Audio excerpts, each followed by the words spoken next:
boqol maalmood ayaa laga joogaa markii uu madaxweyne xasan sheekh dib ugu soo laabtay xafiiska. dhinacyo badan oo isbeddel laga filayay madaxweynuhu weli ma taaban. aragtiyo kala duwan ayaa laga bixinayaa sida loo shaqeeyey boqolkiisii maalmood ee ugu horreysay. waxaase aan ka waran u baahnayn in boqolkaas maalmood uu dhacay mid ka mid ah weeraradii ugu khasaaraha badnaa muddooyinkan. weerarkii hotelka xayaat ee magaalada muqdisho wuxuu geystay khasaare nafeed iyo mid hanti. ciidanka dowladda federaalka ee Soomaaliya ee badbaadinta u yimid goobta waa kala reebi waayeen kooxdii gudaha ku jirta ee weerarka soo qaaday iyo dhismaha hotelka. marar badan oo hore ayay dhacday inay ciidanka dowladdu ku kordumiyaan dhismaha kooxda weerarka soo qaaday. dhowr jeer ayay ganacsatada hantidaasi leh waxay dowladda weydiisteen caymo. inkastoo ay dad badani dhinteen oo hanti wax ka muhiimsan la waayey, haddana dowladda iyada ayay mas-uuliyadda ka saaran tahay kala cayminta hantida shacabka iyo soo afjaridda kooxda weerarka soo qaaday. ganacsatadii lahayd hantidii ku burburtay dhowrkii qarax ee ugu dambeysay ee ay kooxda al-shabaab ka fulisay magaalada muqdisho, iyaga ayaa si isxilqaana ku dhistay goobahooda. xukuumadihii hore waxay isku darsadeen inaan marka hore la adkaynin amniga iyo inaan marka dambe waxba lagu celin dadka ku hantida beelay dhibaatada. haddaba maxaa la filan karaa markan? muqdisho waxaa hadda shir wadareed uga socdaa golaha wasiirada ee xukuumadda Soomaaliya. waxay dejinayaan howlaha hortabinta u leh xukuumadda. waxaa shir guddoominaya ra'iisul wasaare Xamse Cabdi Barre. shirkan oo shalay furmay wuxuu ku soo aadayaa dhowr cisho kadib weerarkii arxandarrada ahaa ee hotelka xayaat.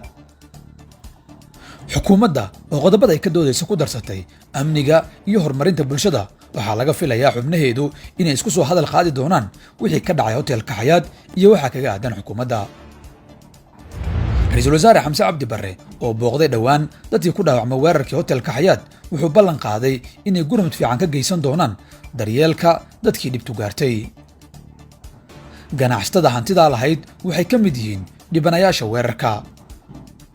maadaama uu weerarkani yahay midkii koowaad intay xukuumaddani jirtay, waxaa la isweydiinayaa inay macquul tahay inay xukuumaddu ku dhiiran doonto wax u cayminta ama siinta gacan maaliyadeed ganacsatadii ku hantida beeshay halkaas. inkastoo ay jiraan warar sheegaya inay dowladdu diyaar u tahay ka qayb qaadashada dib u dhiska dhismayaashii ku burburay weerarka, haddana waxaa macno weyn ku fadhisa in warkaas uu dhab noqdo oo ay xukuumaddu kor u sheegto inta ay dhan tahay kaalinta ay ka qaadanayso hantibeelkii, burburkii iyo dhibaatadii shacabka ka soo gaartay weerarkii jimcihii lagu soo qaaday hotelka xayaat ee magaalada muqdisho.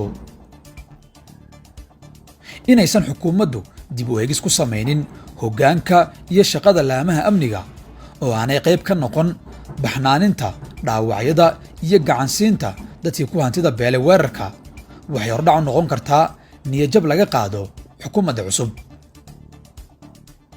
kooxda al-shabaab waxay weli diyaar u tahay inay sii waddo weerarada noocan ah. sida ugu dhow oo kooxdan looga adkaan karana waxay dad badani u arkaan isku duubni dhex marta xukuumadda iyo shacabka. waxaana jira dad badan oo aaminsan in gacan naxariis leh oo dowladda laga helo inay furo u noqon doonto wada shaqayn togan oo dhex marta shacabka magaalada muqdisho iyo xukuumadda federaalka ah. isha ayaa lagu wada hayaa siday xukuumadda ra'iisul wasaare Xamse u garab istaagto dhibanayaashii weerarkii hotelka xayaat ee magaalada muqdisho. maxay kula tahay adiga?